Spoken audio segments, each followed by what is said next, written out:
If your parent is over 62 and lives on less than $40,000 a year, there's a federal housing program that can cap their rent at 30% of their income, and most families never hear about it. It's called HUD Section 202, and in the next 8 minutes, I'm going to walk you through exactly what it is, who qualifies, how to apply, and the 3 mistakes that get most applications denied. I'm a caregiver who has helped dozens of families navigate this exact process, so everything I'm sharing comes from real applications, not just government brochures.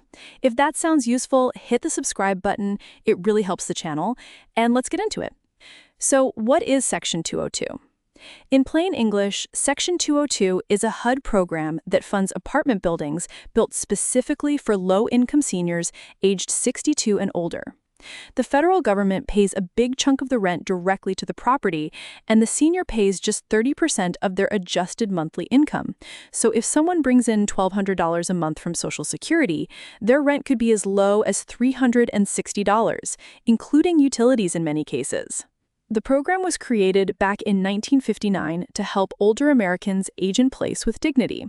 Today, there are thousands of Section 202 properties across the country, and most of them include extras like meals, transportation, housekeeping help, and emergency call systems.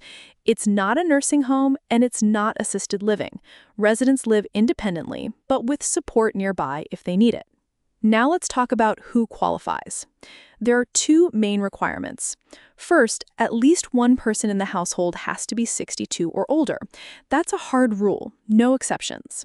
Second, household income has to be below 50% of the area median income, which HUD calls very low income.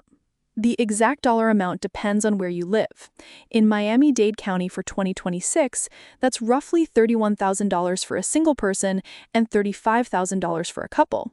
In a higher-cost area like New York or San Francisco, the limit is higher. I'll link HUD's official income limit tool in the description so you can check your exact county. You also need to be a U.S. citizen or have eligible immigration status, and you'll go through a background check. Past evictions from HUD properties or certain criminal records can disqualify you, so be honest on the application. They will find out. Here's how to actually apply. Step 1. Find Section 202 properties in your area. Don't search Section 202 on Google. You'll get blog posts.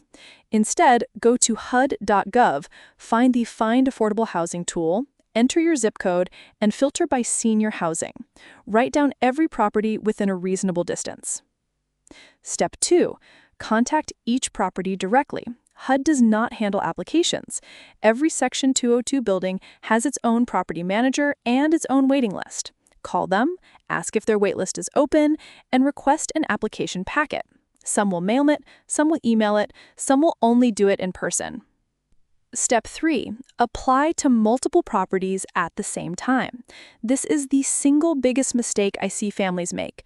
They find one nice building, apply, and then wait. Waiting lists for Section 202 can be 1 to 3 years long.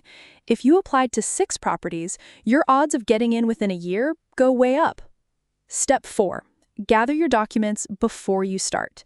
You'll need proof of age, a birth certificate or driver's license, Social Security card, proof of income, Social Security award letter, pension statements, or tax returns, bank statements for the last 2 months, and proof of citizenship or eligible immigration status.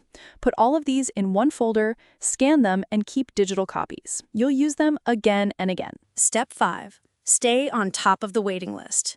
Every few months, call each property and confirm you're still on the list.